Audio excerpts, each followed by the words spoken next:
Welcome, welcome. It's the Jill on Money Show. It is Tuesday, October 4th. I can't believe it's the first week of October. Yes, let the games begin. It is the end of the year. It is officially the beginning of the end of the year. Yeah, the beginning of the fourth quarter. So today we are going to answer some of your financial questions. If you would like to pose one to us, just go to our website, jillonmoney.com. Click the Contact Us button. Let us know if you would be willing to come on the air. We would be delighted to have you join us live or answer your questions. This is from Sally, who writes, since the first of the year, my 401k rate of return has been, this is in red print, minus 18%. Ugh. Should I consider reducing my monthly contribution? At least it's safe sitting in my savings account. No. Considering the high cost of everything right now, I could use the cash, but with some struggle, I can make ends meet. I don't love struggle. That's not a word I wanted to hear. I mean, if you were just rocking and rolling and things were okay, then sure. I think, do you have an emergency reserve fund? Is there some money on which you can rely? Can you maybe reduce some of the contribution amount to build up that emergency reserve fund if you don't have it? It's kind of like the worst time in the world to reduce your monthly contribution. On the other hand, if you don't have that emergency reserve fund, then it is imperative that we help you gather that up. So don't stop putting in enough money to get a match. Do follow up with us so we can figure out what else is going on in your financial life. Okay? Marcus, subject, saving for retirement at 23 years old. Who baby? And the question is, should I be saving now for retirement, or is it something I can hold off on for a little bit? I'm aware that a lot of the people that you have on your show are out of my league. They're older and they're closer in age to retirement. I want to get in on this somehow. Okay, first of all, Marcus, if you're 23, if you ask anybody who is over the age of 40 or 50 what they wish they had done in their financial life, they would say start early. So if you can afford to do so and you can put a few bucks away into retirement now, yes, it would be amazing. It would be the exact piece of advice I would give you. But just given this previous email I read, you've got other things to consider. So I'm assuming if you're 23, you need to have a couple of things straightened out. Number one, we want you to have your emergency reserve fund 6 to 12 months of your living expenses. Number two, I want you to pay down debt. Do you have some credit card debt? Do you have an auto loan? Is there a student loan that is maybe bigger than what is going to be forgiven for you? Want to know that. And then I want to know, do you have a plan through work where you can contribute some money and get a match? That's really good as well. But if you can and you've got those first sort of rudimentary steps covered, then sure, get going. Save for retirement. Use a Roth, by the way. Okay, subject line, pick me, pick me. Of course you got picked. Patrick writes, Dear Jill and Mark, I'm a longtime listener, first-time emailer, looking for a sanity check on our current financial standing and our retirement plans. You got picked. That's number one, so that's good. My wife and I are both 59. We've got 2 kids, one launched, one partially launched. Notice Patrick going right up top. We've got wills, power of attorney, healthcare proxy, and life insurance. Okay, good. Got that out of the way. They own their home, $300,000 value, no debt. So my wife earns $78,000. I earn $150,000. Wow, this is amazing. He says, I've been tracking our spending for several years. It runs about $80,000 a year. So a real surplus here. That's great news. Okay, here are the wife's stats. She wants to retire at 62 and work part-time. Okay, good. And she will be able to carry medical for both of us upon retirement at a reduced rate, like $400 a month. That's amazing. She's a state employee. She has a deferred comp, a 457 plan, and a pension. Her contribution is 15%. She's also got a small pension from a previous employer. This woman is awash in pension money.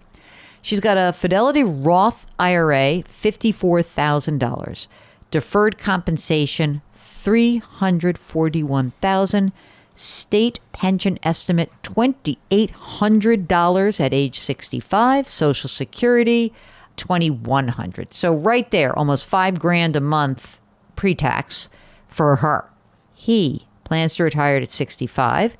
He may work part-time after 65. He's got an account with TIAA CREF. It's a 403B with about little more than $700,000. He's got an IRA rollover, $365,000, a Roth IRA, $119,000, and Social Security estimate $2,500 a month. Total retirement, $1.6 million. This is amazing. So let me just say, $1.6 million in retirement. But I'm estimating this income, and it looks like $7,500 a month will be coming in pre-tax. So even if I don't know where you live, but even if you're in a high tax state, that is something that, that income is tremendous. You have like 90 grand coming in before taxes, and you say you only need 80, and you've got a bunch of money, 1.6 million in excess stuff and savings. They also have an emergency fund, some cash, a brokerage account, some I-bonds. So number one question, are we on track to retire? Yes, absolutely. Should I convert a portion of pre-tax retirement to Roth after my wife retires and our income level drops? You don't have that much money outside of retirement. So I don't think I would. I mean, you've got 75, you got about 100 grand in cash. I wouldn't burn that up. The only thing I might do would be to perhaps pull back on each of your deferred comps a little bit. And maybe I would try to accumulate actually a little bit more cash. So I would prefer that as you get to her age 62 in the next few years, that you actually put more money in cash so that those few years that you're, sort of in between, you've got a little bit of fluff. So I don't think you really need to do that. I mean, you could, but I really want that cash. Any other suggestions? No, keep doing what you're doing. Just make sure of one thing that, when you take your Social Security, it is not necessarily at age 65. It should be at your full retirement age. Okay. So that's maybe more like 66 and change. Just make sure you're aware of that. Patrick, fantastic. You are on track. Emily writes, hi, Jill and Mark. I was hoping to get your advice on financing a home. Okay, they got 60, she says we, so I'm going to say they. We have $60,000 saved up in cash.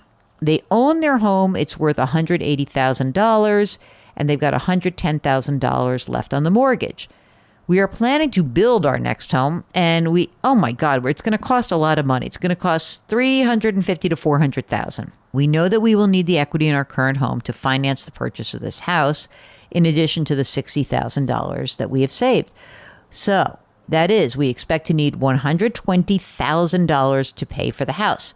Probably $80,000 to $90,000 for the down payment and $30,000 for surprises that might pop up during construction. I hate those surprises. And then furnishing the new house.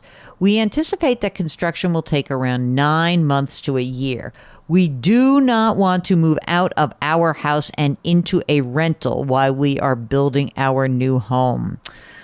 Oh, this is so dangerous. What is the best way to get equity from our current home and use it to help finance our future home?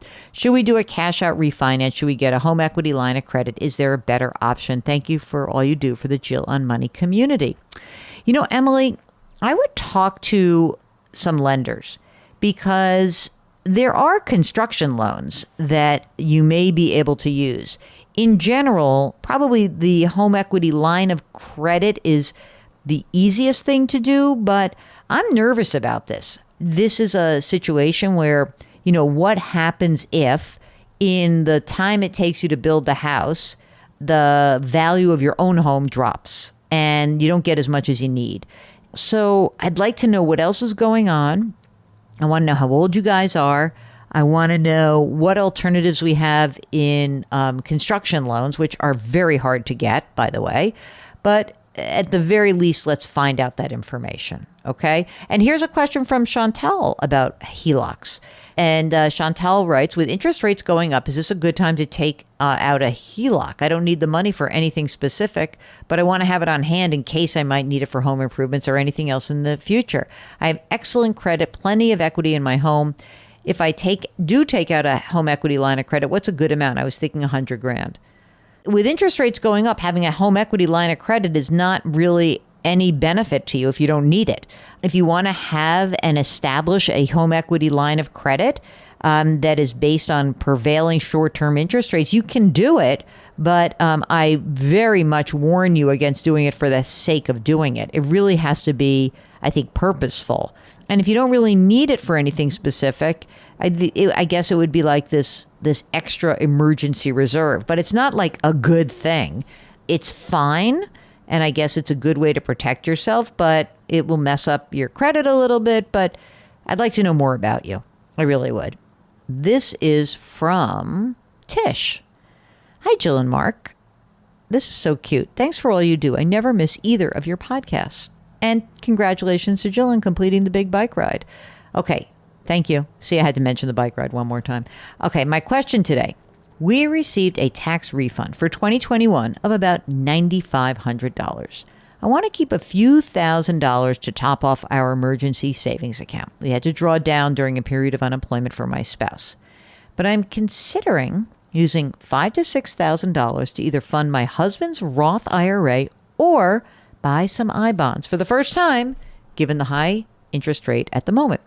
We've done a backdoor Roth for my husband for the past few years, but would not be eligible to fund one in 2022 due to the drop in income during the period of unemployment.